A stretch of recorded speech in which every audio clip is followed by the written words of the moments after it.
Welcome into the Cover 3. My name is Sterling Bennett. Alongside me is Aaron from 49ers First Takes, and down below is Dre from Dre Area Sports. And we have a jam-packed, loaded show for you today, discussing Robert Saleh's future, some NFC playoff quarterback rankings. Where does Brock Purdy fit in the playoff quarterback tier ranker? And there is some beef. Juwan Jennings versus Shelby Harris.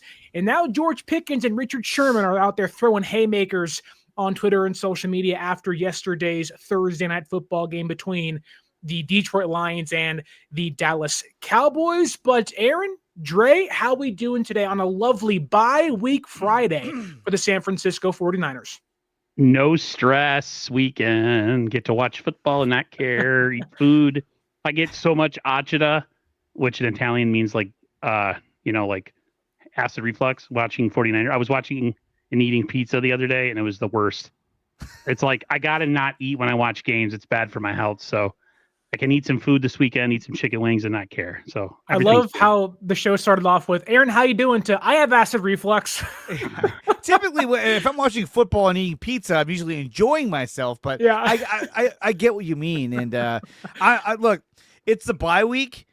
For me, this is a depressing week because, look, as much as I want the Niners to get rest and get healthier and get ready for this, truly the second half of their season, I want to watch Niner football, and I can't do that. I have to go online and watch condensed game highlights of them versus the Browns and hope that Brock Purdy can continue to play the way he's been playing against the Browns. That's the Brock Purdy I want to see. That's the Brock Purdy that can lead us deeper into the playoffs and possibly the Super Bowl. We'll see. It does seem like the momentum around the 49ers is maybe as positive as it has been all year long going into the bye week. They're a 9-win team. They are, if everything goes well, could be the number 2 seed by the end of the weekend, which would be astonishing for how far they've come and how many injuries they've had piled up over the season. Still no Nick Bosa, no Fred Warner. And it seems like every single game there is somebody else that goes down, but they are surviving and to some degree also thriving in the NFC West. But a lot of the reason why they've been able to hold things together is defensive coordinator Robert Saleh. And we all know that Saleh came back this offseason, and we love having him here. He's been able to have his star defensive players go down and just plug and play guys in there. Well, it hasn't been perfect. They've been able to win a lot of football games because of his coaching prowess. And unfortunately, every offseason for the 49ers is not that easy because you have to wonder, will you lose one of your top-tier coaches? Now, Kyle Shanahan's safe and secure. We know this, but Robert Saleh's future is certainly up in the air for the San Francisco 49ers. And we have a report by Josina Anderson when she's not glazing Shitter Sanders. She is giving us some accurate reporting of Robert Saleh's future by telling us basically that 6 to 7 teams may have head coaching openings, and almost all of them have mentioned Saleh's name as a potential candidate for their head coaching job. Now, right now, there is not 6 or 7 head coach openings, but that could change at season's end. But when you hear just by rumors or just by what could be, Robert Saleh may leave San Francisco for a head coaching job. What is your first reaction to that, Aaron? Because mine is, please don't go. Please don't go. Please don't go. Just stay for a nightcap. He hasn't played with a full deck yet. Yeah. He hasn't played with a full deck. He's played with a lot of pieces missing. And he's done what he could for what he has. And it's not all been pretty. I mean, go to the Rams game. You really didn't have any answers for that. But like, Niners they're down. I mean, their whole defensive line, front 7, has been completely ravaged by injuries. Linebackers, defensive line, and it's a cast of misfits. You know what I mean? Players that were never going to be starters on their best day, and all of a sudden they've been thrust into that position. So I give them a ton of credit. The show I did on Monday with Mike, who I talked about how I call it a master class with Kyle and Lynch, or Kyle and Saleh have done this season. A complete master class with the situation with multiple offensive players being hurt, and then go to the defensive side where your number 1 pass rusher, your number 1 linebacker, and then one of your star pass rusher, high top 10 draft pick also out for the season. I got nothing but praise, and it sucks. But at the same time, if not an opening is there for him, you want him to take it because he deserves it. So to me, I just hope maybe there's not as many openings as we think, and that they go with more offensive-minded coaches. Keep them at least one more year. We can keep them one more year and have them, here with a full deck next year with maybe more draft picks and free agent signings. Then I'd be I feel a little bit better about him leaving, but he can't leave yet, can he? Before Dre jumps in, I do want to remind you guys that if Saleh leaves after 1 year in San Francisco, the team gets no comp picks. So if he leaves, he's leaving high and dry and probably taking other guys with him. But Dre, when you think about Saleh leaving, what do you think about that? I think it sucks. I want him to stay. I want him to be here for a long time. I want him to be our D coordinator the way Steve Spagnuolo is the Chiefs defensive coordinator. Yeah. Now, granted, they're both at different phases of their lives. Spagnuolo is a much older man, while Robert Saleh is much younger, buffer. I know he wants to do his own thing, but he's going to get paid very handsomely to stay here as our defensive coordinator, and rightfully so. But to me, the only way that he leaves for a head coaching job is if the Niners go far in the playoffs. If they get to the NFC title game or they get to the Super Bowl, he's probably gone. If we get ousted in the first round, he's probably back next season. Because the longer they go, the more they'll say, look at what Robert Saleh has done with this ragtag bunch of 49er defensive players. He's turned Cleveland Farrell into freaking Myles Garrett. So I think that if we go far, he's gone, which is a detriment because we want to go far. We want to win a Super Bowl regardless of our injuries. But if we do, I think we're saying goodbye to Robert Saleh. Yeah, I just wonder, we've talked about this throughout the season of Saleh can be really picky about where he goes. And knowing that he's going to get a ton of money staying in San Francisco no matter what. And, there are some vacancies that quite frankly are not very appealing to a lot of people. And if you're Saleh, who is a defensive head coach, you don't get a lot of second and third chances. So I think maybe being more picky, maybe being more particular in what place and destination you choose to go to might benefit him and also San Francisco in return. Looking at some of the vacancies right now, the Titans job really doesn't stick out to me as one he may want. No.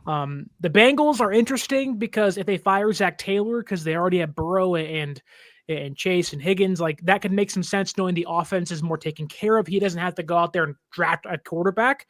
And they just got a new D coordinator in the room, which goodbye. That's an easy plug and play for Saleh. I just don't know if he'd want to go to Cincinnati with a really awkward ownership group who doesn't really want to pay their players. He already dealt with that in New York with Woody Johnson. I don't think he's going to Cleveland and coaching Shitter Sanders and that mess. And that defense is already great. Maybe there is some form or fashion of if Saleh goes to Cleveland, Jim Schwartz comes to San Francisco, which wouldn't be too bad. But I don't see it happening. Saleh, even in Las Vegas, to me, doesn't make a lot of sense. And Pete Carroll may be a sitting duck, but still, I don't think the Giants will be smart to hire a defensive-minded head coach unless they're going to keep their offensive coordinator, Mike Kafka, which he's their interim head coach now. That's always an awkward situation because usually guys want to bring in their own dudes.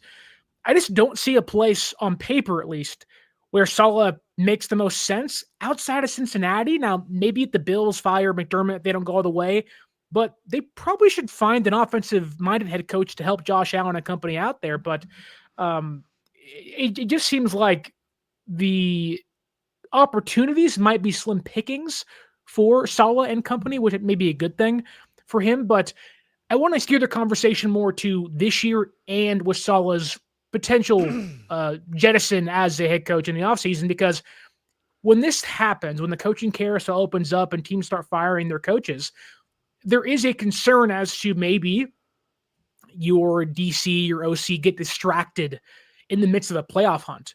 They're having interviews. DeMeco Ryans did this. Saleh did this. Yeah. McDaniel did this during the playoffs of okay, on Tuesday, I'm flying to Houston. On Saturday, I'm flying to Green Bay or whatever. But on Sunday, we're playing. Do you guys see that maybe being a hindrance or a speed bump for Saleh in what could be a very busy coaching carousel for him? No, I don't. Because, I mean, look, we saw this with D'Amico Ryans. Everyone's like, oh, I don't know. He may not be ready. And then they went out there and they played really well. There's a reason why you have a whole slew of assistant coaches, because you put together your game plan, then you implement that through the assistant coaches in their individual departments. So, yeah, no, I don't think that will be an issue for the candidates if they get into the playoffs. No, I don't see that as an issue. Not with Robert Saleh. He's too much of a professional, and he cares about it and loves the game way too much. I mean, just watch him on the sideline during games. That's all you need to know. And like Dre said, they have a slew of assistant coaches. You know, we have I can't think of his name, who came over from Seattle. Gus Bradley in the building too. So I don't worry whatsoever. And like you said, like if you look at a lot of these jobs, they're just not sexy. Cincinnati is interesting because essentially, if he went to Cincinnati, he could just say like, okay, the offense is covered. Let me just come in here and draft like defense, and let's start turning this thing around. Like that would be an interesting place. But like you said, like they don't pay players. They seem like a cheap organization.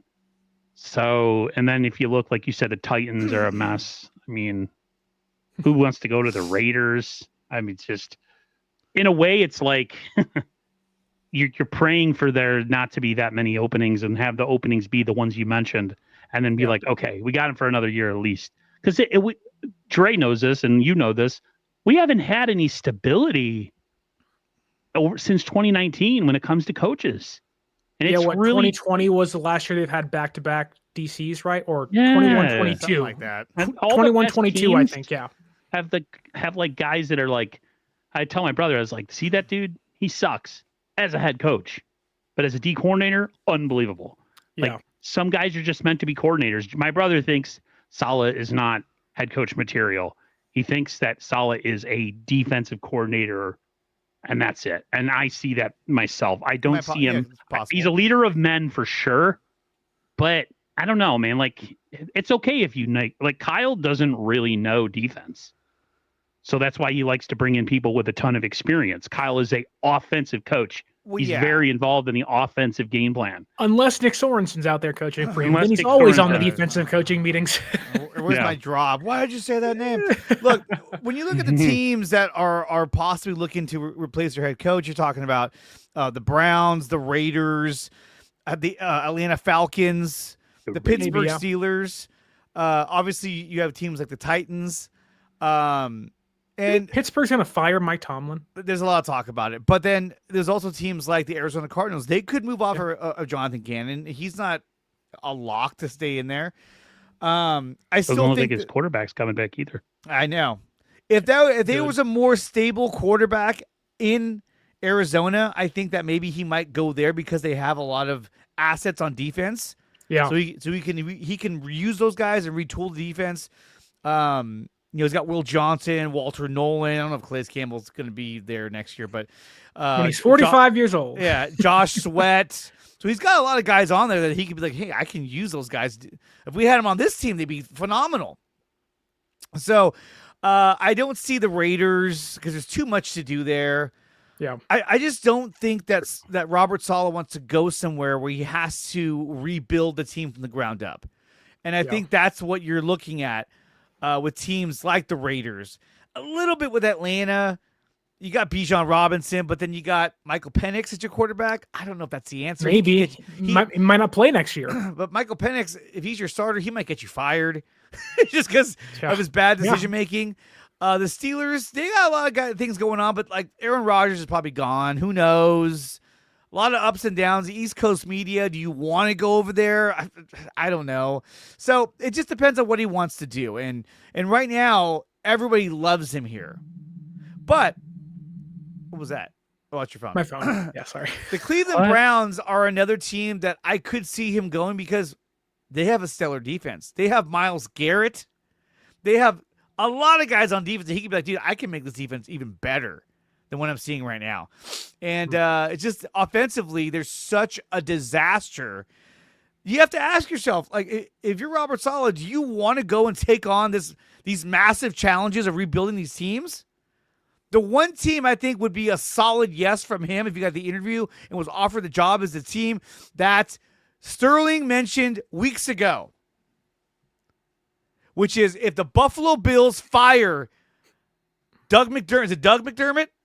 Sean McDermott. I think Doug McDermott's an actor. Dude, no, it was an NBA player for the Bulls and the Kings. Oh, yeah, that's right. But if McDermott gets fired from the Bills, I could see Saleh being like, yeah, dude, I'll take it. You still got Joe Brady there as offensive coordinator. Yeah. So to me, you have Josh Allen as your quarterback. Exactly. And to me, that would be a case where he goes, okay, I'm going to come here. I'm going to retool the defense, get them where I need to be at, and let Josh Allen do his thing on offense with Joe Brady making the calls. This would work. And to me, and he's right next to New York. So he'd be like, hey, guys, I'm over here now. This is great. So that's the one location I think that Robert Saleh would leave the Niners to go to. It would be the Buffalo Bills. Can I tell you, I don't think McDaniel's getting fired. I don't think so either, and my brother's really mad about that. I don't know why he's not getting fired. Are you talking about McDaniel? They've been playing better actually of recent. They have maybe doesn't change much. They have a really talent. They have a lot of talent on defense. I bet they have a lot of talent on defense. They're a pretty good defensive team. It's just their GM was terrible. He's horrible. He needed to go, dude. That guy was like a fossil.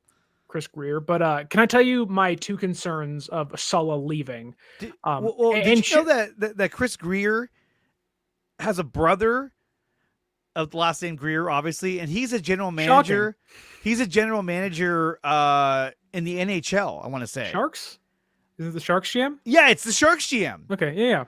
It's Larry brought that up on one of his streams, and I thought, yeah, when was the last time you heard of brothers that are both GMs in two different sports?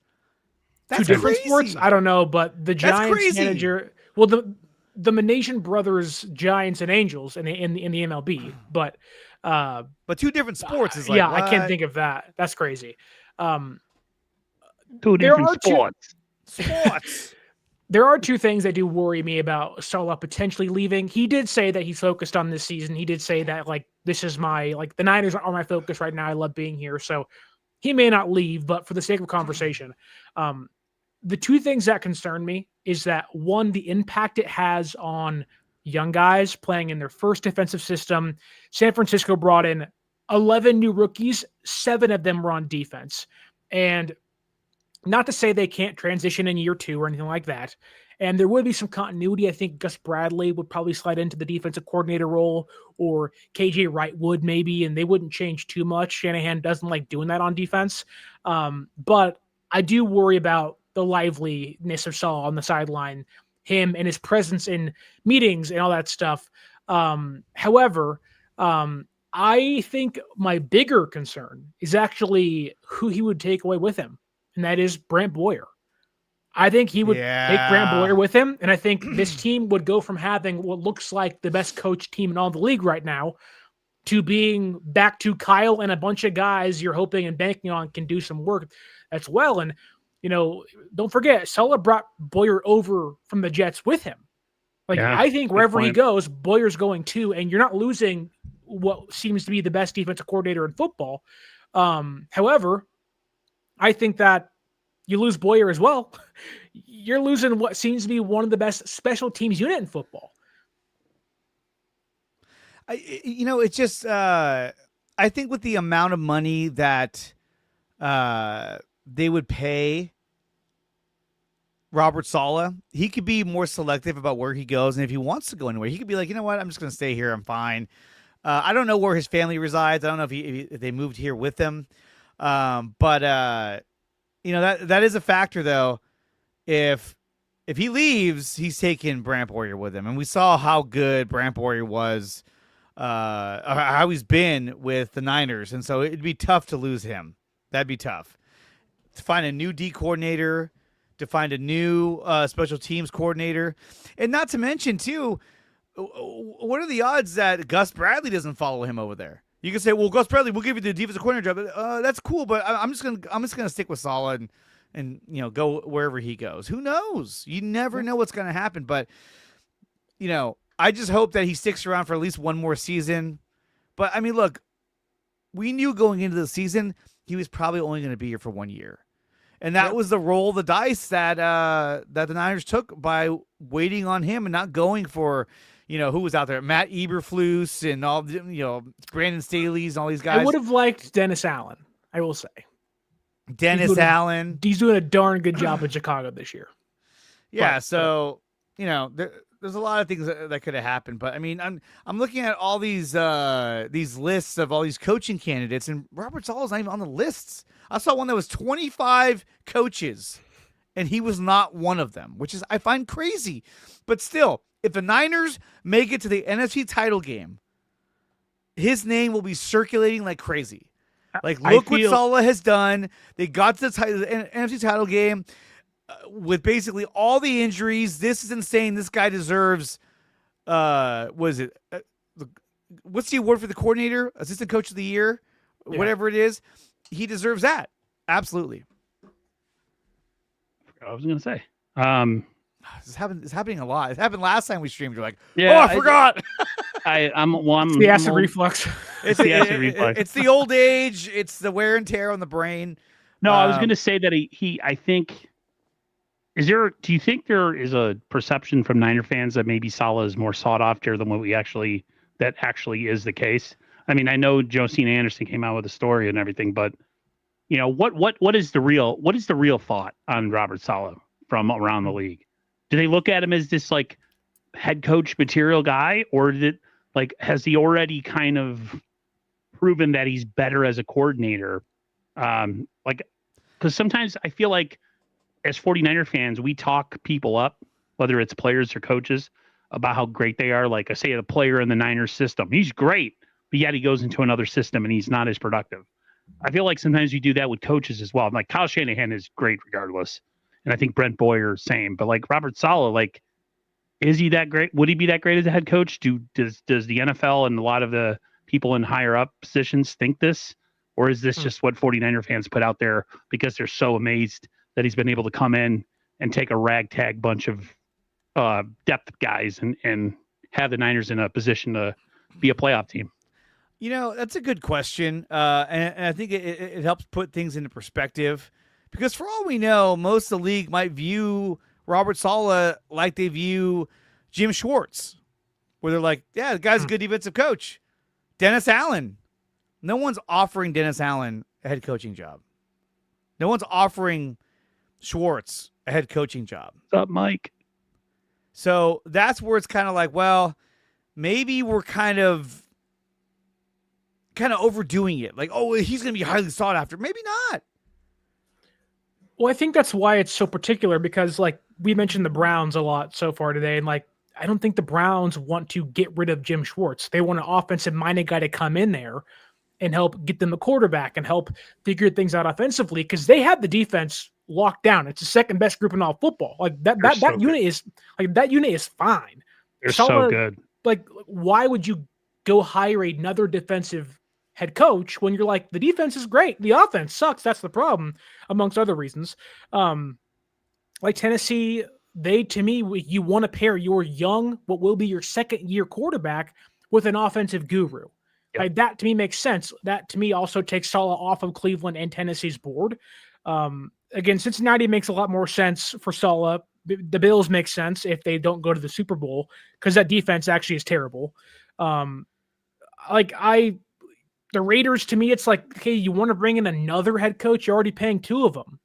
You fired Chip Kelly. You're still paying that guy. He was the highest paid coordinator in football over Saleh. I don't think you want to do that. You have a bridge quarterback in this awkward kind of weird situation where you probably are going to tear things down more than you build it up. I don't think Saleh wants to do that.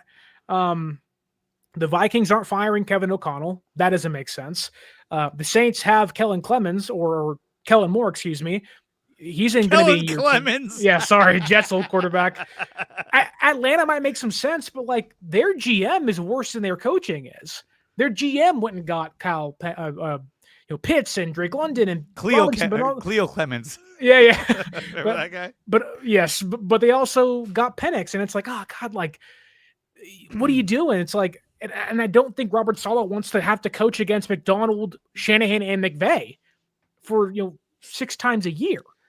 Like, I really think it comes down to 2 places, and I don't think Robert Saleh is going to have this big, massive, expansive, coaching interview process. It'll be 1 or 2 teams. And I could easily see the Bengals retaining Zach Taylor, knowing Joe Burrow got hurt this year, and then saying, well, year 2 of the defensive coordinator, Zach Taylor's fine. He got us to a Super Bowl, and we'll see there. It's like Saleh may have one real destination, and that could be Bills. And that also may not be an opening if they go all the way this year. Bills are an interesting option because he would have full autonomy on that defense. Yeah. I think they would give him autonomy to draft, which I think he's got say what you want about how guys have been up and down this year, but I think Saleh had to have input in this draft. Oh, specifically, he made their first 5 picks. Okay, yeah, this was Saleh's draft, and here and there, they've also it's been like injuries everywhere. So like, if he goes somewhere, he'd have to be like, okay, the offense is already good. This team really is a defense away from being, whether it's Buffalo being a Super Bowl team or deep playoff run. Like, if he has to go to a team where he has to rebuild everything, he's not the guy for that. That's not what he does. I'm sorry. And I love Saleh as a defense coordinator. I'm so happy. Like, when we bitched and complained about this season, about all things going wrong, I had to keep reminding myself, and you used to say it in like our DM chats, Sterling, but at least we got Saleh. Does that make you feel better? I'm like, it does. Like, I forgot, because we were at so many points this season. I'm like, I want to jump off the bridge. And you're like, but we have Saleh. And I'm like, oh yeah. Okay. So let me ask you guys, if you're Robert Saleh, right? I'm just going to list some teams. I want you guys to say yes or no. Okay. And no stipulations, just straight up. Would you go to the Las Vegas Raiders? No. Would you go to the Atlanta Falcons? No. If you're Robert Saleh. Raheem Morris is just like a get dude. a GM with me? Just straight up. No stipulations, just no. Okay. Who's your quarterback, though, if you're going there? The Arizona Cardinals. Arizona Cardinals. No, I'm not going. No. Aaron? They don't have a quarterback either, probably after this year. Cleveland Browns. No. Cincinnati Bengals. Yeah. Yeah. They got a lot on offense. Yeah. They do. Pittsburgh Steelers. No. He would have no quarterback again going into next year. He would have to start that crap over again. So no. It's the San Francisco 49ers to stay as their defensive coordinator. Yes. Yeah. Yes. Yes. 1,000 times yes. And there you have it. So, I mean, look, he might go to these interviews and talk to these teams, but at the end of the day, it's like, do you really want to go to some of these organizations? Or live in California? Well, you also got to think, too, like, Saleh's leaving what I think is potentially the most stable position for him in all of football, right? He's coached here before. He has a luxury, so much respect in the building. He has a great relationship with Kyle and Jed and John Lynch. He knows the offense is taken care of. I know the guys are hurt now, but you're thinking about this. They're 9-4 right now. They can go to the playoffs, probably will.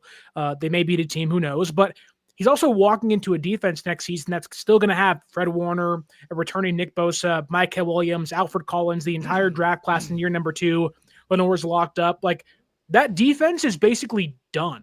Like, they'll add some pieces for sure, but like, they don't got to pay anybody.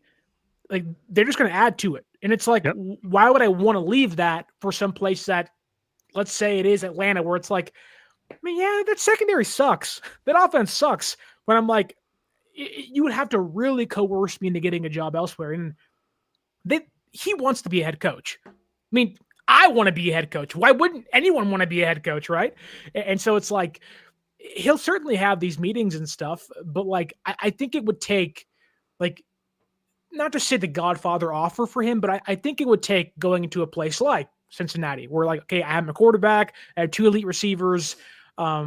Yeah, they got to fix the offensive line, but I know my defense will figure itself out just because I'm here. And that guy's not here anymore. Right. Or Buffalo, like, you're gonna have, like, really chalk it down to, he had to leave for 2 of the top 4 best quarterbacks in football when healthy. And that's crazy to say, but it's true. Like, you're leaving for Joe Burrow or Josh Allen. You're not leaving, like, you aren't leaving for Geno or Kirk Cousins or nobody, Aaron Rodgers. You're not doing that. I will say maybe if the Ravens fire John Harbaugh, that can make some sense with Lamar Jackson out there, but that is, again, a place that may not be open. And he's not going to a team like the Titans. I mean, do you really want to? No. Yeah. Does Cam Ward give you the twinkles? I don't think so. He's looked better than his stats would say, but no. I also wouldn't be shocked if Kubiak goes with Saleh as well. He took away the entire assistant coaching staff last time he left for the Jets. You may lose in some ways your offensive coordinator. You may lose so Saleh and then Boyer on top of that. You may lose 3 key coaches, which wouldn't be ideal, but that would suck. If they won the Super Bowl, though, would you be okay? Let me put it this way: they're not going to, but you still would. Don't say that. Papa J. We have Saleh. We have Saleh. Hey, Papa J and Throwback are in the chat. Don't say that negative stuff. They're going to come down on you. So in a perfect world, where fairies do exist and so do mermaids, and the 49ers win the Super Bowl.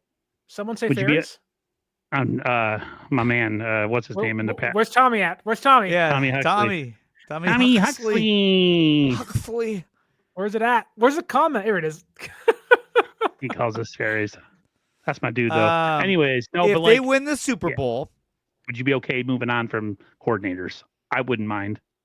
Yes, I would. Get a Lombardi in this building after 32 years. Yeah. I wouldn't mind. I'd be like, oh no, he's leaving. This sucks. But I'd be like, well, at least we won the Super Bowl, so it doesn't really. There is that. It's like opportunity cost, right? It's like, okay, look, cost of doing business. Yeah, it's like, okay. We've lost there the last 3 times. If we get it this year, and with this team, this would be.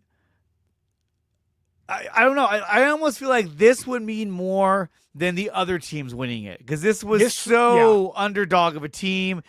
They'd have to come together on defense so amazingly. Yeah. And the problem is we won't really know until we face the Colts. Yeah, but the Seahawks. Do you buy the Colts, the Bears?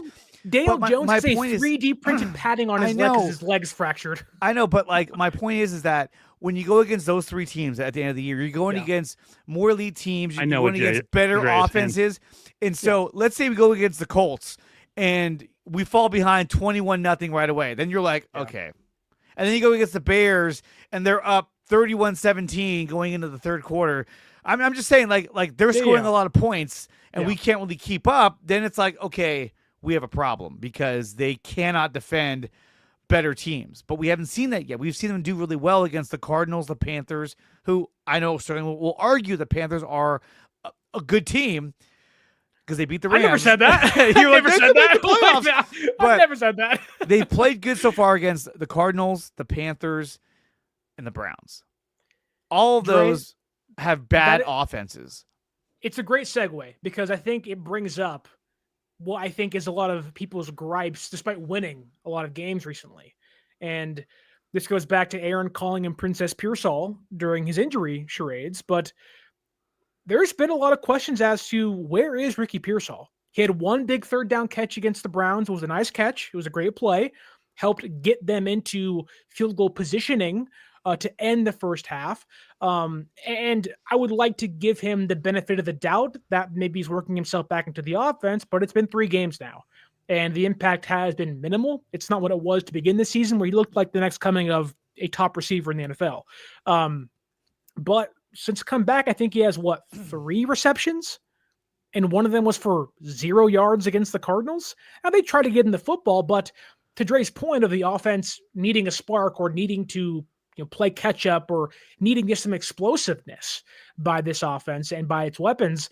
You love Kittle, you like McCaffrey, but they don't really have anything else. Like, what have you guys seen from Pearsall? What do you want to see from him as the season goes on? Because quite frankly, it's been nada, zip, zilch the last month or so from him. It hasn't been much of anything. I think it's taken a few weeks to kind of get back in the swing of things, but he's got to be a bigger part of the offense because, essentially you're looking at your number 1 receiver going into next season. So You'd hope he'd make that progression. Kendrick Bourne's numbers have gone way down ever since Mac Jones was not the starter. I should say ever since Brock Purdy has been the starter. You haven't seen much of Kendrick Bourne at all. All you've seen really is just Juwan Jennings, Christian McCaffrey, George Kittle. And rightfully so. I mean, those guys have been with the offense longer than those are the guys that Purdy trusts. Those are the guys that he trusts. He loves going to Juwan Jennings. So, I think that I just pulled Aaron. Pulled an Aaron? I just dropped my train of thought. But anyway. I want to say Juwan Jennings has been really good the last 5 games. Yes, he has. He has been really good. 5 games, 4 touchdowns. But I think that his success and also Kittle's success is because they have Pearsall even just running around out there. Yes. Yeah, I'd agree. Yeah. My thing is, my thing with him is, last year we had a valid excuse. The man was shot in the chest. Yeah. And he was injured earlier this year. But, I mean, like somebody said, he's going into year 3 next year. Like, when are we going to see a return on the investment? When's it going to happen? But that's the thing is, like, we saw it at the beginning of the season. Yeah, like, and then he got hurt. Right. So it's like maybe he's not healthy. Some investment return, but not what you want to see as the whole year, as a big picture. It's just like you think, like, man, if we're going to beat good teams, we're going to need more than just 2 guys on offense pitching in. Oh, by the way, I have a new nickname for another player that's not on our team. Not on our team. Okay. Crybaby Adams. I don't like Devontae Adams. I think he's a big giant crybaby. He crybabied his way out of the Raiders. He crybabied his way out of the Jets. He's a front runner. I don't like him. So anytime me and my brother talk about him, I call him Crybaby Adams. That's what he is. Was there a new reasoning for that? Or you just he's just came out of nowhere. Like all of a sudden he's with Matt Stafford and now he's happy. He's like, I hate guys. I mean, like going from Aaron Rodgers and Jimmy Garoppolo will do that to you. Going from Jimmy Garoppolo, you play where you're signed to play. Stop being that kind of guy. He's a team hopper. Anyways, but no, like I've been an apologist for a while with him, and now I'm like, somebody posted something the other day, and my first instinct is always to like defend guys. I call him Princess Pearsall, but I know he could play when he's healthy, but like he hasn't shown anything. And it's scary because he did early on though, but lately he hasn't. And I think he missed so much time that like, I think he's not really gotten in a rhythm with Brock Purdy and with the rest of the offense. I don't know. Yeah. Like that's something that I think we can't forget. Like playing wide receiver is all about timing and chemistry. Well, and not only that, but like you don't want to be forcing things to Ricky Pearsall. Right. We saw Brock Purdy trying to force a touchdown to Ricky Pearsall, and it was an interception. We saw another pass. I want to say it was against Arizona that he tried to force the ball to Ricky Pearsall, and that nearly got picked off. So I think what it is that they are covering Pearsall very well. They know that he has explosive ability. I think when it comes to Jennings, teams know, okay, this guy is not an explosive receiver. If he gets it, he's not going to break one and take off for big chunk yardage. He's going to catch it and go down fairly quickly. So I think a lot of teams are playing the Niners to go to Pearsall and trying to take that away from them. Yeah, like maybe it's just me liking Ricky out of college at Florida and buying into what the offense could look like, which it's a shame that we'll never see what the Ayuk, Pearsall receiving core would ever look like because one of those guys decides to throw a fit. But I do wonder like how much the injury affected Pearsall, not just because of health wise, but just simply being on the same page with Brock. I do think Ricky has looked good in his routes and getting open. I just think that whatever plays he's getting open as, he's not getting the ball, which that doesn't mean you're bad. Doesn't mean you're not producing. Maybe you are opening things up for Kittle and McCaffrey and Jennings. And like, don't forget those first 3 games of the season, like we were all like, holy crap, Pearsall looks insane. Now he's not, Jamar Chase. He's not, Justin Jefferson, but like the catch he made against the Cardinals to win that game, the big sideline catch, you were like, oh my God, Ricky. And when he went down, I think you saw the offense struggle because of it. Now, again, you want more from him. You want to see production from a guy you spent a first-round draft pick on. We all do, right? And I think that's kind of the big annoyance from the fans right now where it's like, okay, your first-round draft pick, and now you're at the tail end of year 2, and there's built-in excuses and valid ones for a lot of reasons, but like, I think down the stretch of the season against Tennessee, against the Colts, Dre, you mentioned playing better teams at the end of the year. It's like you play Seattle. Well, Ricky was the big reason you won that game in week number 1. You better show up or you're going to lose that game against that team. And so it's just like you have to be able to get Ricky the ball. He has to get open. And I think if this team wants to be considered as a legitimate Super Bowl contender, which they think they can get there because the NFC is wide open, and that opens a whole other conversation in regards to trade deadline stuff. But like Ricky's a big reason as to why they're going to be a viable contender if they are truly one, which maybe I'll toss things to Aaron now because one of his big questions, or maybe one of his big kind of qualms, if you will, with the team is like, okay, you're 9-4. You are half a game behind the Rams and the Seahawks for the division lead. You have a chance for the number 1 seed, which is just insane right now. You had the most wins in the entire conference, and you didn't do anything, at least on deadline day. And you got Keanu White. You made some really important trades in the offseason. Brian Robinson looks good. Sky Moore's been awesome. Like the trades you have made have been good trades, but you stood pat and didn't do anything. And I know, Aaron, I'll give you the floor, but it's there for the taking. And you think had they done more at the deadline, it could be theirs. Well, you look at what is their Achilles heel right now, still, even with good games from Keon and Clelin Ferrell, and it's still the pass rush. It's their number one thing, their defensive line in general, right?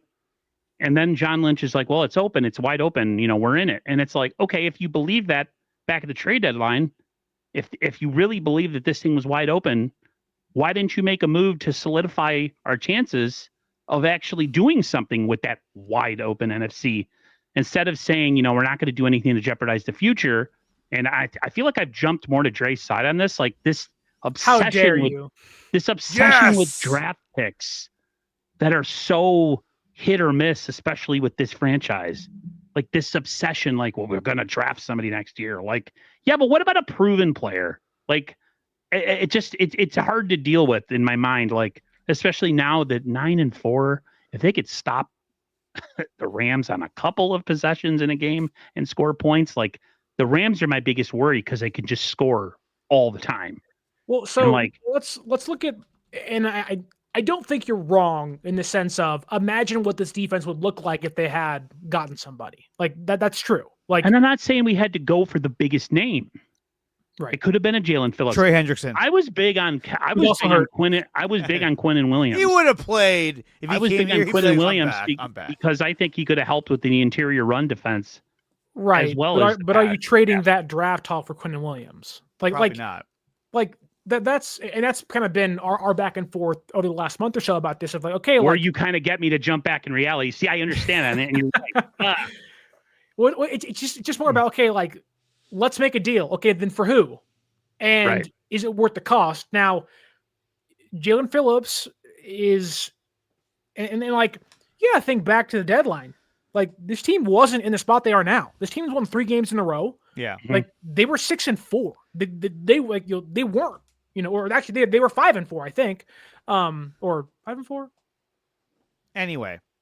4-3. Whatever. They were in a much different situation. Yes. They were not near the number 1 seed at the time. So it's like, but neither was Dallas, and look what that's done. Well, I mean, except for last night. Right. Now they're done. But you are right. Like, Dallas will be feared. Like, Dallas will be feared next year, not this year now, right? Yeah. Because of that. But like the Niners, I just think, like, look at the people that got traded. Which one did you want instead? Or which guys that didn't get traded do you or wish they made a deal for? Like, go ahead. Trey Hendrickson would have been the only guy where you make a deal with. Right. And then if it works out, you say, and now he's hurt, which would have been perfect. Been hurt. Like, he was hurt then too. He would have came back. He's still out. I mean, even Jalen Phillips, a guy that like I wish we could have got for a 3rd round pick, possibly. Yeah, I'm just throwing it out there. Right. But when you look at his doable move too, and but when you look at Phillips's numbers since coming to the Eagles, he's got 1 sack, 2 tackles for a loss, and 15 total tackles. So not that good. It's not that good. I mean, the first game they had him, he got the sack. Yeah, it was fantastic. And you think it's a psychological thing too, or the Niners, like that was one of the things I had a problem with was like this, and they even said it like people in the building. Now it could have been a total fabricated lie, but like people in the building were kind of like, oh, you don't believe in us? It's not worth making a move. I mean, Trent Williams talked about how he trusted John in the front office, and they did. It's not that they didn't do anything. They made moves prior to the deadline, but it was just, I guess, we're going at it like we're arguing with each other, and I'm talking about they don't really care about this year. They really care about next year. And then they don't make a move, and it kind of solidifies that point. Then all of a sudden they win a bunch of games, and now they're in the playoff hunt. And now it's like, God, I guess they should have made a move, but I guess we still don't believe in them anyway. So like which is it? Do we believe we're good enough to win a Super Bowl this year? Or is next year still the year? Like John's kind of like talking out both sides of his face.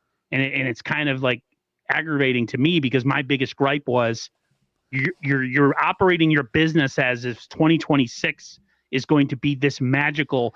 That's the year, that 2026 we're gonna, and now we're in a position we could be a playoff team and make a deep run, and then it's like, oh, but now it's wide open and we could compete. Well, like, which is it? Is it both? I don't know. It's just tough when you're down Nick Bosa, you're down Fred Warner, and you're down Micah Williams. Obviously, Micah Williams, they did not see that one coming, nor did they see the other ones coming either. But that was just what felt like a nail in the coffin when Micah went down. It was like, oh my God, because at least if we had Micah Williams, the Niners could argue, hey, look, whatever you guys do, you are not running the ball on us. Like, we're going to play elite run defense. But you lost him, so it was like, oh, crap. But then they went and got Cleveland Farrell, and so far his numbers have been really good, and he's got more sacks than Micah Williams, but they're both different players. What they've been able to get out of Cleve Farrell and Keon White, thank God they made the trade for Keon White. That was like, that was more of a trade of like, whoo, let's say we get, we got some more help, you guys, and then we did something. Michael went down, and it was like, oh God. Well, let me ask you guys this, because a lot has been made as to who San Francisco could have got. And one of you mentioned Jalen Phillips. I'm pretty sure it was Aaron, but it may have been Dre. Like, looking at their stats comparatively, like in Philadelphia, Jalen Phillips has played 4 games. He has 18 pressures and 1 sack. He has 13 quarterback hurries, which is under the pressure kind of umbrella. Yeah. So 18 pressures, 1 sack, and a 69.8 pass rushing grade, which PFF, hit or miss at times, but we're going to use it for the exercise. And 8 run stops.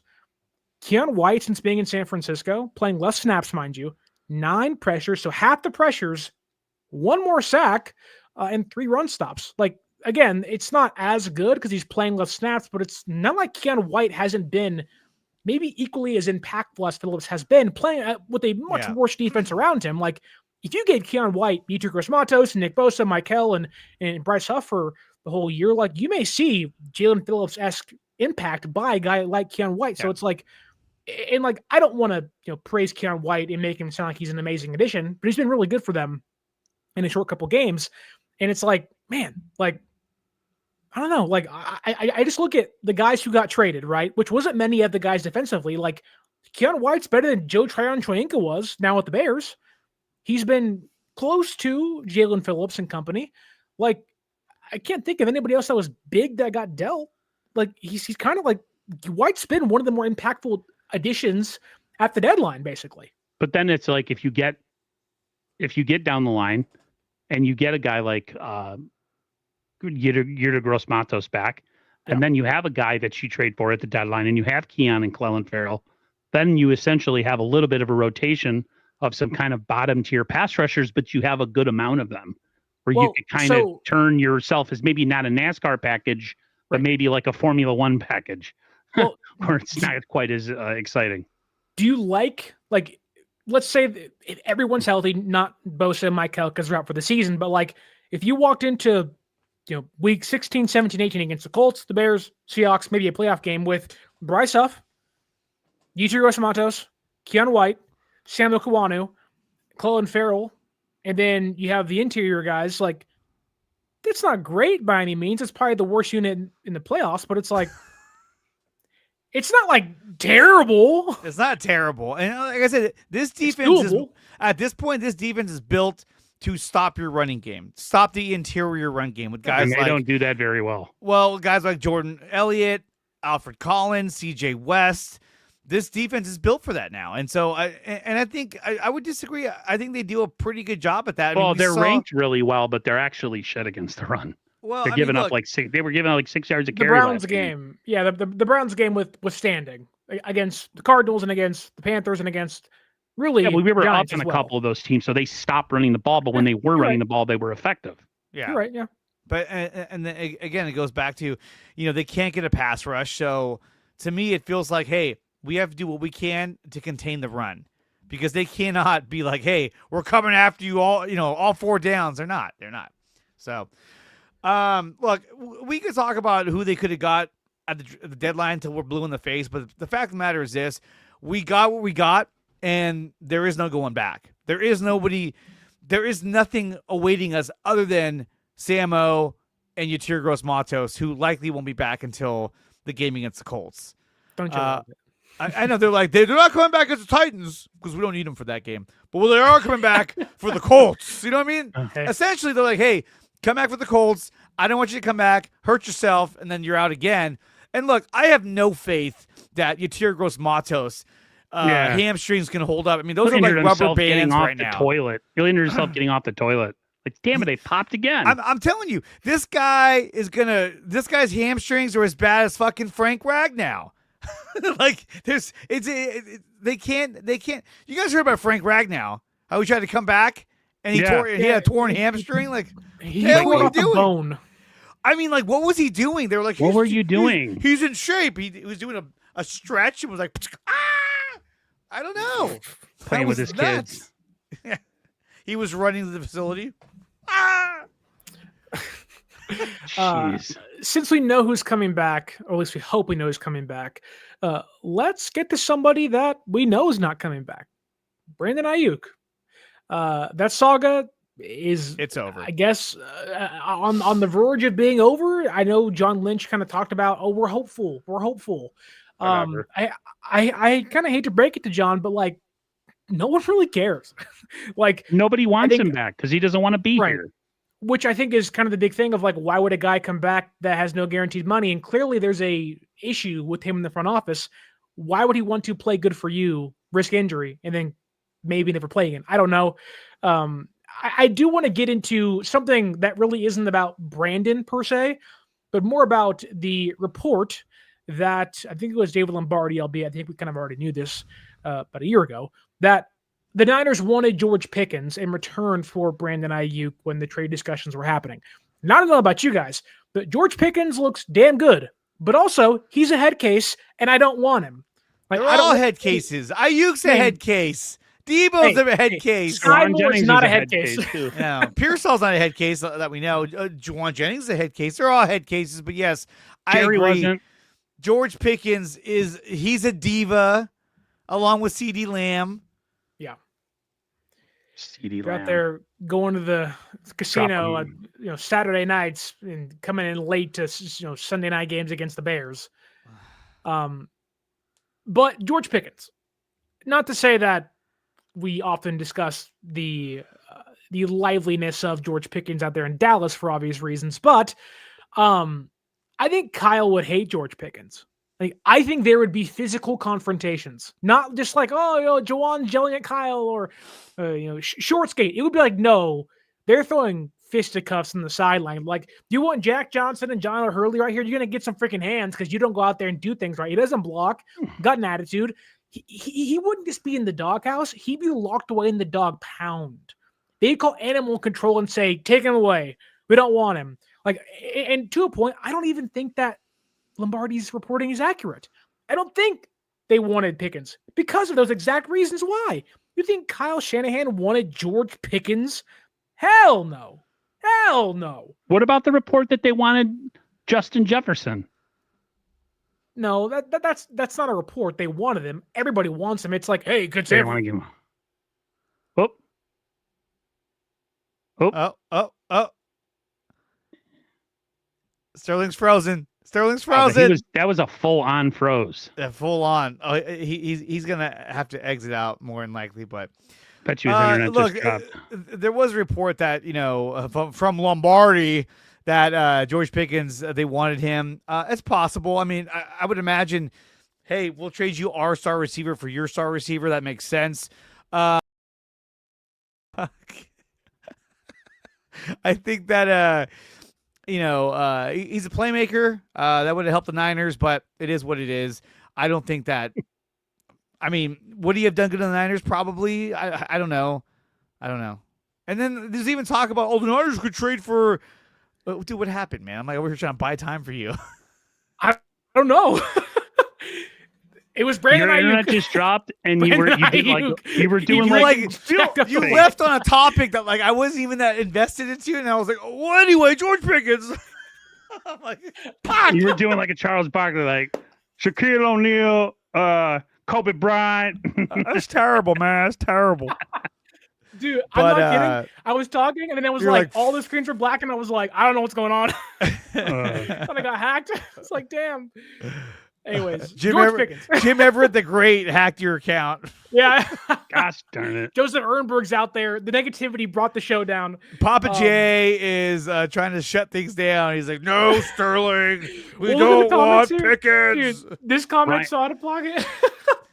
Ryan Hensley jumped into our room and tried to get us all kicked out. Oh, my goodness, man. But look, anyways. Yeah, Pickens is neither here nor there, Did you guys see though? And the reason why I brought up George Pickens was because of the drama with Sherman. Yeah, he's a little bitch. Okay. After what Sherman said, he called him out. Why are these so soft? These players are and his response, you can tell he wrote that and he crafted it all night, all morning, and then said, "Okay, this is." He had one. that on drafts. He had a draft of that, and it was like, "Got him." Hell yeah. In reality, it's like, dude, you're backpedaling, you're defensive, and you're being a little bitch. It's like, that's one of those things where when he makes those comments about you, you just don't say shit. You just move forward and play hard next time. I'll just weird. Put it on the screen for you. He wrote it like it was a poem. It was just like, why is it Dear Hair Club for Men? Yeah, why is it so narrow? I'm like, well, what are we doing here? Right? Like, you couldn't just write a paragraph? Leech weirdo. And then not only that, but this guy, he writes like he talks. So what's up with the Capitals? Is he like yelling, Richard Sherman? Like, what is the problem? He texts like courage a cowardly dog. Just like, dude, like, what's happening? Well, no, he writes like he talks. That's a clear sign of low intelligence. CTE? But this is a team game. LMAO. I'm not the only one on the team. Stop becoming an analyst and talking about one player when we play in a team's game. It's like, oh, so it's everyone's fault, not just yours. Okay, that's good. Divert blame to the rest of your team. Got it. Lots of shit has gone right. Has got to go right for explosive plays, and it's funny because I thought former players would know that such as Richard Ussy Ass Sherman, who BTW ain't without the Legion of Boom. We all remember San Francisco, brother. Well, he was all pro. What are you talking about? He helped us get to a Super Bowl. What is he talking about? He was a Pro Bowler and an All-Pro in the same year. All he knows is that he didn't win a Super Bowl with the Niners, and he was hurt the other year. Yeah, neither did George Pickens. The Niners beat George Pickens that year, or beat the Steelers that year. And then he's like, much love, Ninja. Don't you know the game of football as a former player, not a Richard Writing fan analyst that act like double team is not a thing or certain bracket coverages don't exist. Knowing you played ball, which shows me you're a leech weirdo. Like, why would you? There's more. Wait. There's more. I'll scroll up. But even that, like, a leech weirdo, like, what? That's weird. That's what? Now Twitter, eat this up. Ha ha ha ha ha. Clouded a world. Does he whatever that makes him look good? Understanding, man. Clearly he doesn't. Like, it just. What is the point of taking a shot at somebody who is so more accomplished than you in your own field that would have locked you down every single snap he was in coverage against you in his prime and in your prime? Like, look, I don't play in the NFL. I never will. I'm a 29-year-old, larger white dude that can't run very fast, nor can I hit very hard. That ain't my job. But like, what is this? Like, as a journalist, seeing this, as someone that went to college, has a BA in journalism, this is what you live for. When someone like this exemplifies dumbassery like this, you're like, oh my God, headlines for days. And the Dallas media needs to ask him immediately, like, you went to college. Like, you have a degree. No. He was at the college. He playing attended football. college. Yeah, he got a scholarship to play football, not for academics. So it's like the Cardell Jones where he's like, "Why do we have to go to school? We're here to play football." It's like, dude. But it just Cardell Jones, jeez. And also, like, why are you calling out an elite guy that's gonna be a future Hall of Famer? Because he's stupid. This is like, low intelligence. Richard Sherman, right now. If anybody any Niners fan would agree, if the Niners could make one move to bring him in as a DB coach, you would have done that move yesterday. I mean, he's that accomplished in what he does. I have nothing but love for Richard Sherman, and I hated his guts during that whole Crabtree thing when he did after the Legion of Boom days. I was like, he was right. He was Sherman. Right. My brother's like, you still hate him now? He was kind of. He was like, Crabtree actually sucked. I was like, no, you're 100% right. Yeah, he did. I was just sour because we, lost to them again. Yeah. Yeah. It's just idiotic. It's stupid. It's immature. The way he responded to Richard Sherman. If it wasn't true, he wouldn't have taken it so personally. And if he was somebody who held himself accountable for his own actions, he would have said something like, "I need to play better. I am better, and I'll be a better leader for this team. I believe in our team that we can go far in the playoffs, and I'll prove that on Sunday." Instead of being like, "Yo, bitch ass, stupid, Richard Sherman." Just ignore it. Just ignore it. Imagine George Pickens. Well, like, imagine George Pickens playing when Skip and Stephen A were on TV every single day. Like, and Skip's a Dallas Cowboy fan. Like, he would have ripped him to shreds every morning for 365 days a year. No days off. Christmas, Thanksgiving, Labor Day, Flag Day, Arbor Day. He's up your ass. He just really is. PTI would have ripped him apart. Well, then you have what what's his name said to the whole Juwan Jennings situation. You have Dante Whitner. Yeah, Dante Whitner got in on it about how the players can't trash talk. He a hoe. I'm like, come on, dude. Calm the fuck down. Like, you know how many much worse things were said and done back in the old days in football? Oh, and I was talking to Larry about this last night. It's like, did we all not go to high school? Did we all not have like a lunch table where like, dude, I got the bullied Yo Mama in high jokes, school. like these obscene things you said? Like, I played baseball in high school. First base was never a fun base to be on because you're always talking mess to the guy next to you getting a lead. Like, the amount of things that came out of high school people's mouths were not for the faint of heart. And now these guys are in their 30s. It's like, I get it. You grow up, you want to be more kind and whatnot. I get that. You hopefully soften as you grow up and aren't as cruel as you once were in your youth. But it's like, come on, man. We got an update. Uh-oh. Jesse Chavez will be joining the Giants coaching staff as a bullpen coach. So throw it out there. Drake clearly does not care about the conversation at all. Look, George Pickens is a fucking idiot. And he got called up by Sherman. We've moved on. Okay. We're on Juwan Jennings now. And Juwan Jennings, look, who cares? He's talking smack on the field. Who cares? It's just like, I'm sure a lot of weird stuff has happened. And on top of that, you got freaking guys like Gabe Wilkins grabbing dudes' junk, in the fucking piles. People do weird shit, man. It's the world we live in. Now, Robbie, I completely agree with you. We got to bring bully back. I got bullied in high school, dude. I got made fun of for my red hair. In high school for sure. I had pimples. I was tall and skinny with a big nose. I did. I was small and skinny. I was a bully in high school. I was. Were you really? A little bit. Bro, I weighed 100. I wasn't like throwing dudes in trash cans and like lockers. No, I wasn't doing that stuff. I was 135 pounds at like almost 6'3" in high school. I got bullied constantly. You were 6'3"? Why were you being bullied at 6'3"? You should Seriously? be the Because I one. weighed 135 pounds. Height matters, man.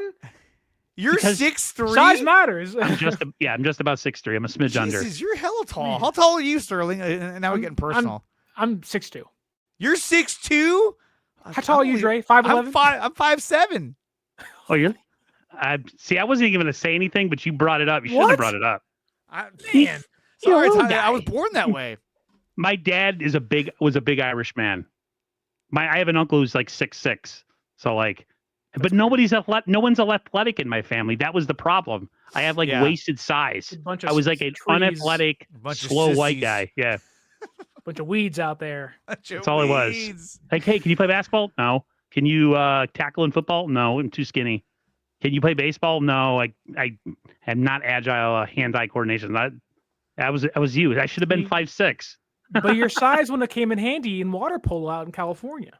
You could have made big money out there playing water polo. Cross country or volleyball probably would have been the sport that I wanted to play, but I was volleyball, yeah, that's good. So now at your more hefty size, Aaron, now you're just a large man. I'm over 300 pounds. I'm a big boy. And you're 6'3", so you're like Paul Bunyan. I'm a huge dude. I'm a very large individual. So what would your response be if Shelby Harris called you a hoe? Because Juwan Jennings didn't do anything about it. No, and Juwan Jennings did exactly what you should do: laugh and move on. That's it. Current Aaron in 2025, as opposed to Aaron when he's in high school, I'd slap him right in the freaking right across the side of his temple, as hard as I possibly could. I would knock his ass out.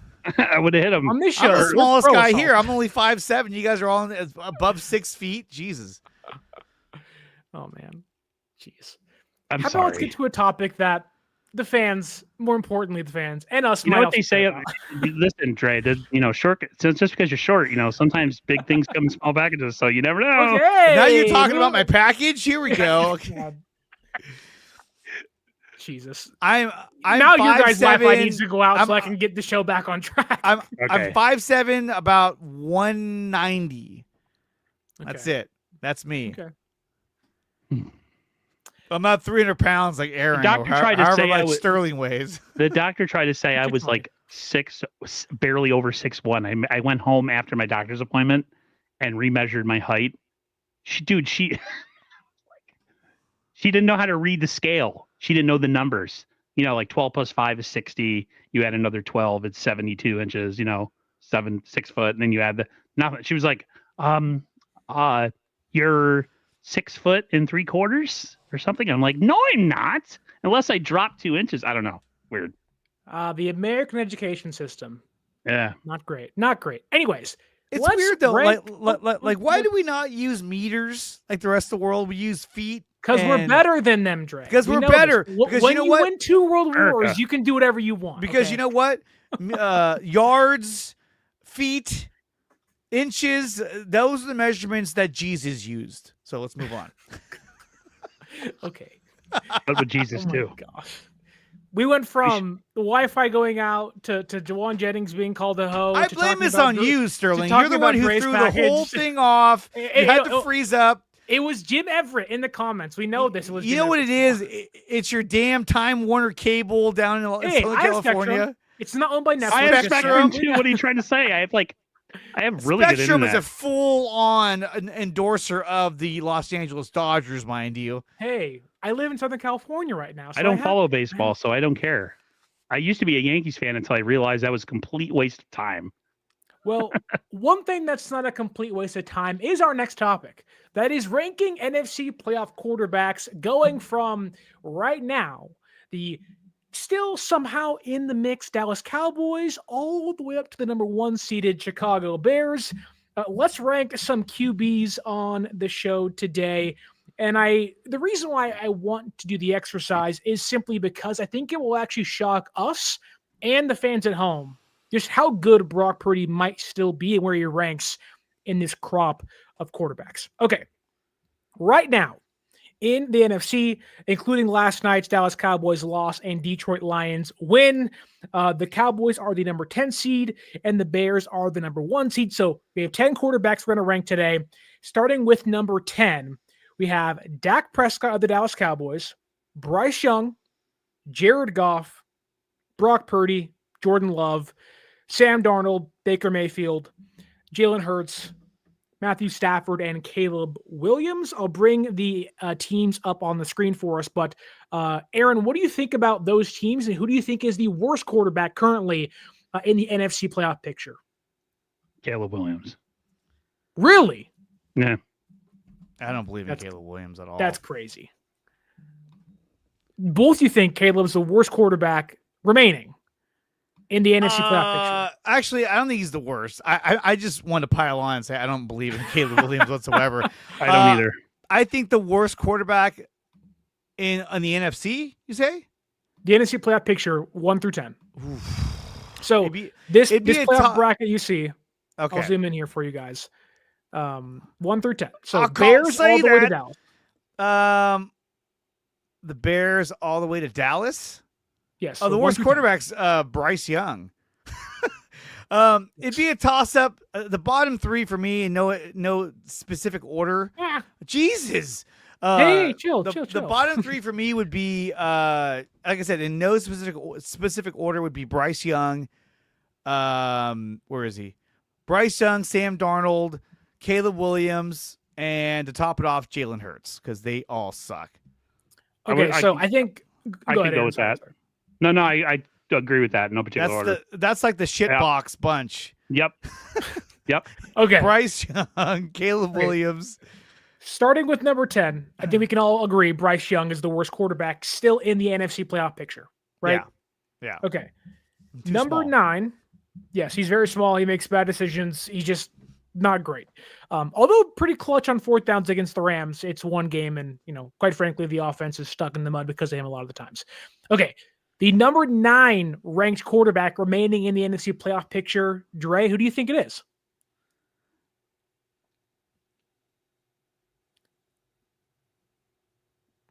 Sam Darnold. Well, okay. I'm debating between the guys I just listed. It's probably Sam Darnold only because, like we talked about last night, he is Jimmy Garoppolo 2.0. He's got a better arm than Jimmy. He's a better quarterback than Jimmy, but he has that stigma of, is he really going to get you over the top? Can he really lead you to a Super Bowl? And every game that he will play in the playoffs, or if they make it to the Super Bowl, will be make Sam Darnold have to beat you. And that's something that he has not been able to do his entire career. Aaron? This is going to piss a lot of people off, but I'm going to go Purdy. And it has nothing to do with the past. It has everything to do. It has everything to do. Listen, I'm going based on right now, this current version of Brock Purdy. Right. There's a lot of quarterbacks I'd pick in front of him, mainly because he's not 100% healthy. He hasn't really proven that he can consistently push the ball downfield yet. And,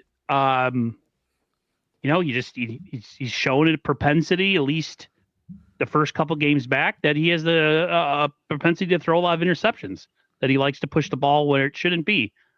If you asked me this 2 years ago, he would have been top 3 for me, behind probably Mahomes and I don't know, some other quarterback. But I'm just going based on right now. If you ask me right now, in 4 weeks, that could be completely different. Well, I don't have a ton of belief in him right now. Okay, so Brock Purdy. That's number 9. Well, yeah. Okay, so I was going to say, do we, I think you have to collectively, take everything into account of, playoff success, Sam Darnold's big knock is he's having a heck of a season. Right now, he's a better quarterback than Brock Purdy is, but, pumpkin time's coming. Is he going to be pumpkin or going to grow into whatever pumpkins turn into after, I don't know, words are hard, analogies are dumb. But, where does Jalen Hurts fit into this? Jared Goff is still in here. You could argue that Purdy's projection, because he's known to win in playoffs and he has one loss, is better than 95% of the guys on the list ahead of him. That doesn't seem too crazy to think, right? But I'm not really basing anything off the past. I'm basing it all off of this year and what I've seen. Okay. Because in any other time, I would rank Love below him, Okay. Or, after, or, he would be right. number 11 or whatever, number 10. Same thing with I'm trying to think of the other quarterback you just mentioned. Jordan Jalen Love, Hurts, Caleb Jalen Williams, Hurts. Jared Yeah, like Goff. Jalen Hurts. I mean, if you would ask me this last postseason, well, actually, no, he wasn't. Well, he was good in the here. Super Bowl. I'll ask you this point blank. Would you take Caleb Williams over Brock Purdy right now? No. So then wouldn't Caleb be the number 9 quarterback? Just walked into that one. All right, look. Let's move That's on. that point is like Fair point. Okay. Fair point. Okay, so like, who are you taking, Sterling? Number 9. I think it's Caleb Williams. Okay. So I was we just put confused about who was ranked behind him. That's Okay, my problem. let's go to number 8. Okay. So number 8 of the remaining quarterbacks, which it seems like we're all on board with Caleb, maybe Purdy for Aaron. Number 8, you have Jared Goff, Jordan Love, Sam Darnold. You have Baker Mayfield, Jalen Hurts, Matthew Stafford, Dak Prescott. Who's going? Who's up? Oh, okay. Aaron.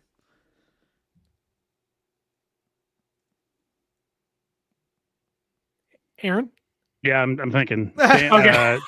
I can't believe I'm going to rank him in front. The entire topic is a disaster. I know. This is not rapid fire. I need to have a list of who's already The been teams taken. are right there in front of you. on your screen. Here, I'll go next. I'll go next. Together. You Team think about it. quarterback. I'll go next. I said Bryce Young. Number 9 was Sam Darnold. Number 8, for me at least, is going to have to be what's his face? Caleb Williams. Because he hasn't proven anything. I don't know what he'll do in the playoffs because already this season he hasn't shown me a lot. Okay. Aaron, what do you think? Jared Goff. Okay. Sterling, what do you got? I think I'd put Jared Goff here as well. Okay. Let's go to number 7. Because remember, I already dropped Sam Darnold, so. Yes. Right now we have Bryce Young being the collective worst quarterback. Then Dre said Darnold. I said Williams. Aaron said Purdy for 9. And then for 8, Dre had Caleb Williams. And then me and Aaron agreed on Jared Goff. Number 7. I will start here. And I think Dak Prescott belongs at number 7. Having a heck of a season, MVP caliber. It might win it. Dallas probably has to win some more games, but other quarterbacks on the board still. Dak, to me, just freezes in the playoffs and doesn't really put it together. I'd put Dak here amongst the other quarterbacks still remaining. Same. I would go with Jared Goff. Goff still hasn't proven that he can get his team over the top. He got the Rams to the Super Bowl, didn't do anything in the Super Bowl, and cost them that game. When we saw him lay an egg last year in the playoffs, we saw him lay an egg against the Niners. So my vote is for Jared Goff. Okay, number 6. Of the quarterbacks remaining, Matthew Stafford, Jalen Hurts, Baker Mayfield, and to many of us, Brock Purdy, Jordan Love, Sam Darnold.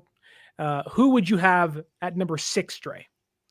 At number 6, I'm going to go with Dak Prescott because he's having a good season this year, but he is always been known to shit the bed when it comes to playoff games and high pressure games. Look at last night. That was a big game. And I'm not going to blame Dak Prescott, but they still lost. So my vote goes for Dak Prescott. Aaron? He's like, same. No. I was going to go with Eagles quarterback. Jalen Hurts. Jalen Hurts. That's who I'd go with too. I think Jalen Hurts is terrible. I think he's terrible. Okay. Okay. So number 5. Who, Aaron, do you think is the number 5 remaining quarterback? Give me who's remaining real quick. Well, it depends. For you and myself, it's Stafford, Baker Mayfield, Sam Darnold, Jordan Love.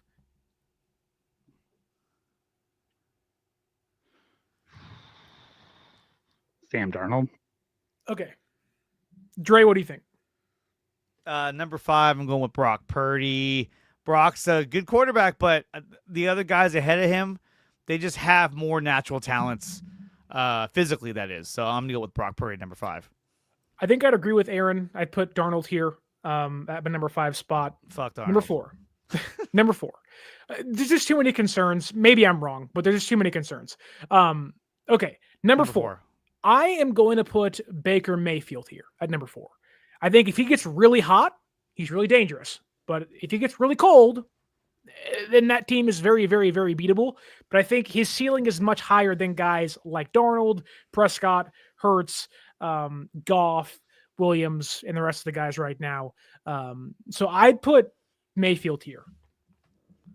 Same. Okay. Dre? Mayfield showing, I'll tell you, someone with a second half career resurgence he has, I have nothing but respect for him. Okay, so number 4, I'm going to go with, for me, it's Jalen Hurts. Because he's not been good this year.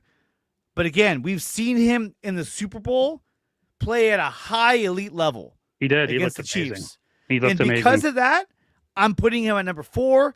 Because if he shows that side of himself in the playoffs, then they're going to find a ton of success. So I'm going to go Jalen Hurts. Okay. Number 3, I'm going to put Jordan Love here. I really, really, really love Jordan Love, ironically. I think Jordan Love's a heck of a quarterback. I think that he gets so much hate because of some mistakes he make that get go viral on social media. But I think what he's done the last couple of weeks, I think, has definitely pushed him upwards in the quarterback rankings, in my opinion, above guys like Goff and Prescott and Darnold and Mayfield and guys like that. While it has to be seen come playoff time, I think Jordan Love has the intangibles to be a heck of a great quarterback. That doesn't make any sense, but a heck of a quarterback this season in the playoffs.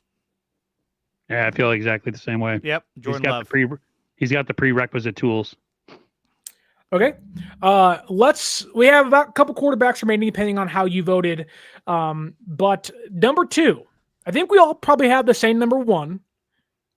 It plays in LA. I think it's pretty obvious. Matthew Stafford's probably the number 1 quarterback we all have. Yeah. Unless Aaron has a different opinion on that. He's like Brock Purdy. I'm going to go and say Brock Purdy number 2. Wow. I think Brock Purdy is more proven in the playoffs. And I get there's injury concerns, the toe.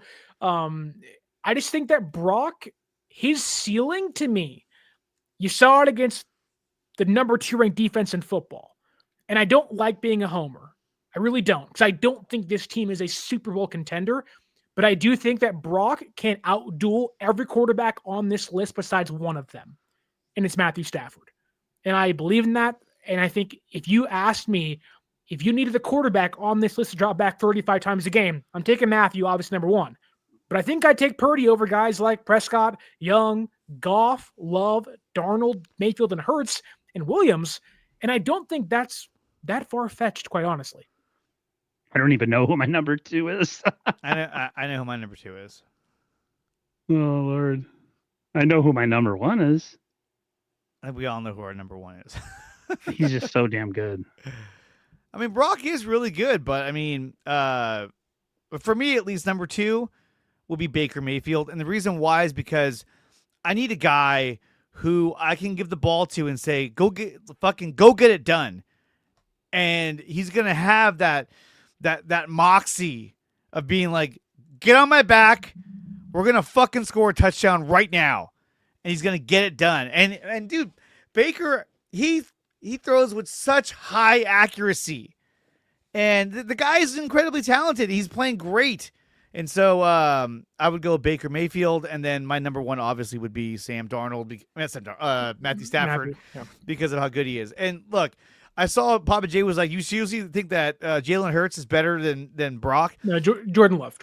Oh, well, I think Jordan Love has more natural talents than Brock Purdy. I think that Jordan Love can do more extraordinary physical things that Brock can't. But I think Brock is a better processor of the game, and Brock makes better decisions than Jordan Love. But when it comes to Jalen Hurts, the reason why I have Jalen Hurts ahead of Brock Purdy is because Jalen Hurts won the Super Bowl. Jalen Hurts beat the Kansas City Chiefs decidedly. They annihilated them. And so because of that, he gets 1 spot ahead of Brock. Otherwise, I would have moved Brock up a little bit, but Jalen Hurts did that last year. If you could do it again, then it's going to be good things for the Eagles. So I think Aaron's number 2 is Jalen Hurts. By default. You hadn't picked him yet. Yeah, I think by default it was Jalen Hurts. I mean, dude, look at his. Don't look at his performance. His Super Bowl look at his was numbers. Incredible. No, his Super Bowl performance was incredible. Yeah. And but I thought you were just talking about now. That was your big thing of your big knock on Brock, which was probably fine. I think Aaron kind of lost track of the quarterbacks. I lost track of the list. That's my problem. I apologize for that. Well, there you have it, folks. Somebody told us that we suck. No, it's just me, guys. It's just me. I needed to write down all these guys are idiots. Thank you. I needed to write down the quarterbacks on a piece of paper so that I could have done this. Don't forget to like and subscribe, Sam. Yeah, like and subscribe because we got a lot more where that came from. Don't go to 49ers First Takes. He doesn't know what he's talking about. Okay, so collectively, tell me if I'm wrong here. I have the list in front of me on my notes. Our number 1 quarterback is Matthew Stafford. Yeah, we can all agree. Without a shadow of a doubt, he's that good. Yeah, he's probably going to win the MVP this year. Dre, you had Baker Mayfield number 2. I had Brock Purdy number 2. Aaron, you had Jalen Hurts number 2. we all think Jordan Love was number 3. Dre had Hurts at number 4. Me and Aaron had Mayfield at number 4. Dre had Purdy at 5, and we had Darnold at 6. Or excuse me, we had Darnold at 5.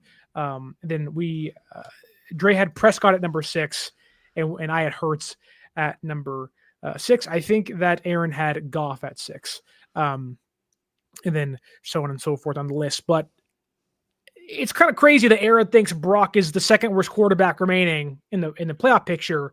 Dre has him kind of in the middle, and I have him towards the top, which I think it goes into why, or maybe our beliefs in how far the team can go. But like I'll ask you guys this now.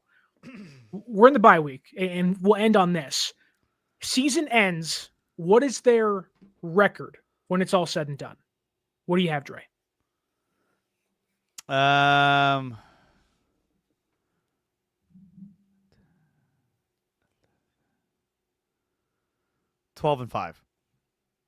So you have them winning 3 more games. Yeah. What do you think? 11-6. I think they go 2-2. Okay. I think 11-6 is 2. pretty fair. Which I think if they go 11-6 or even 12-5, that to me is surpassing expectations. Papa J is just ripping into us now, Aaron. And Aaron, with your rankings, you couldn't even beat Technical. I was actually pretty good with Technical. I used to have. I always chose the Chicago Bears of Walter Payton. I chose the 49ers, man. Right, Montana to Bo right. Jackson. Bo Jackson was a phenom in that game. Oh my god! But so could we agree that San Francisco thus far has exceeded the expectations we had for them? Absolutely. The biggest thing holding them up is that can their defense hold up against a more elite offenses? We don't know. That's the big unknown.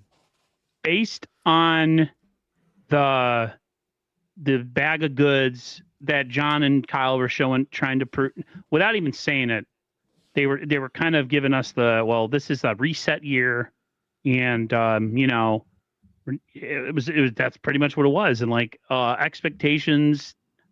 They didn't have to say it, but expectations were definitely, at least from fans and myself, and the way that they kind of position things, not going to be as high as in previous years. And whatever the Niners did to outperform themselves would be a bonus. And that made sense when, you looked at the roster, the way it was currently constructed in the beginning of the season before people got hurt. But the fact that they've still been able to hold to that based on the injuries is even more ridiculous. Okay. And it makes you more sad that they don't have those players healthy, because I think in a way, John and Kyle almost they didn't believe in us. They should have believed in us more based on what we've been able to do with the players that we have right now. So I don't know. How good of a job? Let me ask both of you guys this question. What would our record be if we still had Bosa, Warner, and Michael Williams? I think it could be the same, but it would look different. You know what I mean? The optics, the defensive optics. I think maybe we don't get completely crushed by the Rams. Maybe instead of it being 40 whatever, maybe it was a closer game. Maybe they only score 30 points, 28 points. Casual maybe, fans like undefeated. I don't think so. They don't have enough depth for that to happen. Hell yeah. I say 10-3. That gains you one more win. At least one more win, because I think we would have beaten the Houston Texans. I think we win that game. And if we had all of our stars, if we had Nick Bosa, maybe we beat the Jaguars, but Brock Purdy was still hurt. So I don't know if that's going to make the difference or not, having Nick Bosa out there.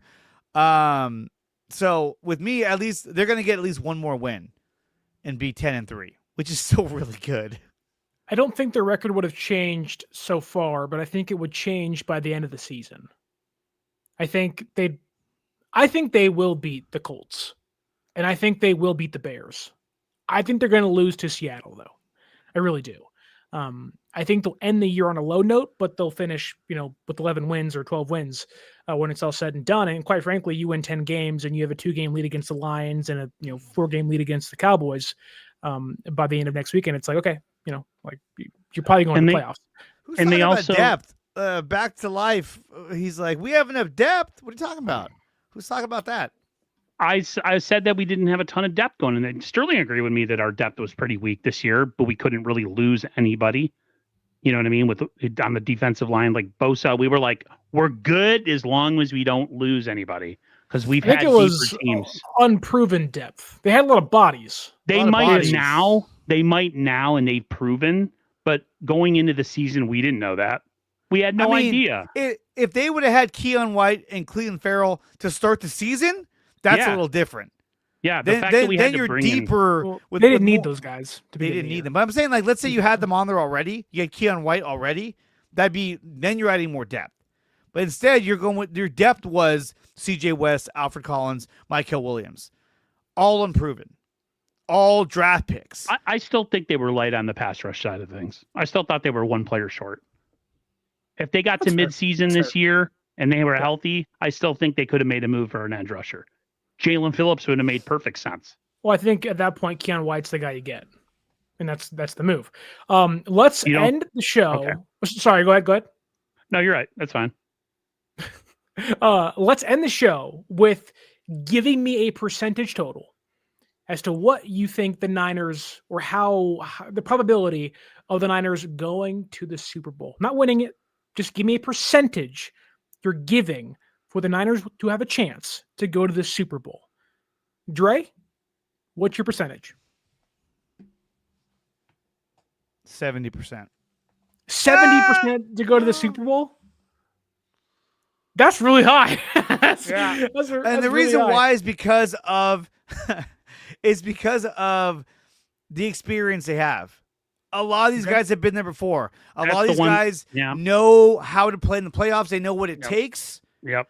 As a 7 seed, we could shock people. The Niners were a 7 seed, but they still won. Yeah, because they haven't done. And that's the thing too, is that if it's the fourth quarter and Brock's got to get us on the field to get us in field goal range, Brock's got to get us on the field to score a touchdown to make it a 4-point lead or a 6-point lead. They're the kind of guys. They're the kind of team that will put together a drive, eat up a lot of clock, get down the field and score, because they have Christian McCaffrey, they have George Kittle, they have Juwan Jennings. They have guys that have been there before, and I don't think the moment will be too big for them. And so that is a difference maker compared to other teams where guys who are playing on these other teams have never been there before. Guys have never got it done. Even guys like Jair Brown, he's been in the Super Bowl. He's intercepted Patrick Mahomes in the Super Bowl. Demo Lenore, Mustafa. I think the experience is what is favoring the 49ers going into the postseason. Aaron? I'm going to say 45%. And the only reason I go that low is because of the defense and who they're missing. They don't have a closer as a pass rusher. They don't have a playmaker in the linebacking core that is going to get you a fumble recovery, forced fumble recovery, or a interception return, like something like Fred Warner could do. Offensively, my questions are just, can the arrow keep going up? And that's my worry with this the offensive part of the answer is just like, they have the requisite pieces right now healthy to win a Super. They have enough talent to win a Super Bowl offensively. I think so. Purdy, Kittle, Christian McCaffrey, Juwan Jennings, Ricky Pearsall, whatever. Like they have enough. I think they have enough. There's teams that have done more with less. So, but with Brock, I just don't know what he is right now. I want to see him. The foot still doesn't look, and he says it's not a problem, and I try to believe him, but like, I don't know. Just between Brock's kind of my question mark for Brock or what he is, and the defense not lacking kind of some closers. 45% is as high as I would go. I would never go above 50%. It wouldn't happen. Yeah, I think I'll give the Niners a 40% chance to go to the Super Bowl. Obviously, depends on the route they have. 40% chance. It's all about who you play, all about when you play them. Yep. Momentum's a big thing. I think if the Niners can somehow climb at least up to the 5th seed, going on the road and playing Carolina or Tampa Bay, round 1 would be great. Have somebody go beat the Rams for you in the divisional round. Right. It's like, the Niners, I think, can hang with anybody. Even that Rams game, they outscored LA in that from second quarter on. They really did, which is crazy to say. Like, you just got to avoid the big start they can have. And I think, you get healthier and you get Brock back and things will change. It took a lot. Like that, it was an ugly beginning to that Rams game for the Niners. But I'd say 40% chance. Dre said 70% chance, and Aaron said 45% chance. Dre, I hope you're right. Everybody in the comments, thank you for watching. Wait, real quick. I just gotta get this out there. I swear to God, this is some random Giants. It's not coaching edition. No, it's not. Tony Vitello. No, it's not. But what it is how confident are you guys? Because I'm very confident in this.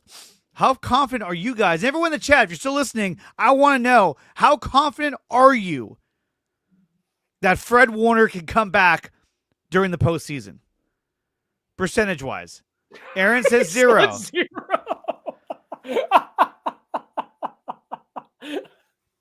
I'll say 20%. I'm saying 50. He just said 0 immediately. Just F it. It's not going to work. If you're going to go off of what Kyle Shanahan says, then you're probably still believing that Brandon Ayuk's going to show up and start playing receiver for the 49ers again. He's not. Like John Lynch said, we're hopeful, and that's all we can be is hopeful. For John Lynch to Brandon Ayuk to return, maybe not so, but for Fred Warner to come back, wouldn't that be awesome? Back to life says 75% broski. Hey, you never know. Crazier things have happened, but we are hopeful. I'm saying this right now. If we make it to the divisional round, I think he comes back. He's going to come back. We'll see. And will he be the starter? No, but I think he'll be a rotational piece. No. If Fred comes back, he's starting. Well, he's starting, but I think he'll be on, like, they'll be rotating him in and out. See you, Nick Martin. Good luck trying Fred Warner off the field in a playoff game. Good luck. But we are hopeful. We're hopeful. But the Niners have to have, like, the right path to get to the Super Bowl. Like, they'd have to go up against, like, the Chicago Bears in the first round where they're unproven. They beat them. And then they have to go up against, like, Green Bay or Tampa Bay. Like the cards have to fall just right for San Francisco. And the Niners get the Rams in their first game in the playoffs. It's over with. Actually, they wouldn't, because they'd have the bye, technically, if we're thinking they're still going to have. Don't forget, Aaron, I predicted Niners go 10-7 and they beat the Rams in round number 1 at SoFi. See, if my season back in the preseason. What was our predictions? I'm pretty close. I think you said 12-5. I said 10-7, and you had them losing in the first round. Do you remember what I had? You had them going 0-17. No, I had them. I think it was 13-4. Hey, it's on the table. It's all on the table right now. Because I was imagining Fred Warner and Nick Bosa running around and a trade target at the trade deadline. With an easy schedule. You know it's too good. Yeah. You know it's too good. They're never going to be fully healthy. But again, the bye week brings so many great opportunities, have these conversations, and dive into so much. And hopefully San Francisco can get healthy, at least getting Yetur Gross-Matos, Samuel Kawanu, and maybe even Fred Warner back if they can take a deep playoff run in the month of January. But don't forget to like, share, and subscribe to all three channels. Gray Area Sports down below.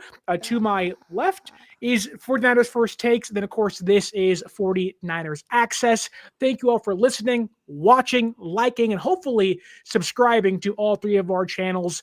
This has been the Cover 3 podcast. For Aaron, for Dre, my name is Sterling Bennett. And as always, until next time, stay faithful.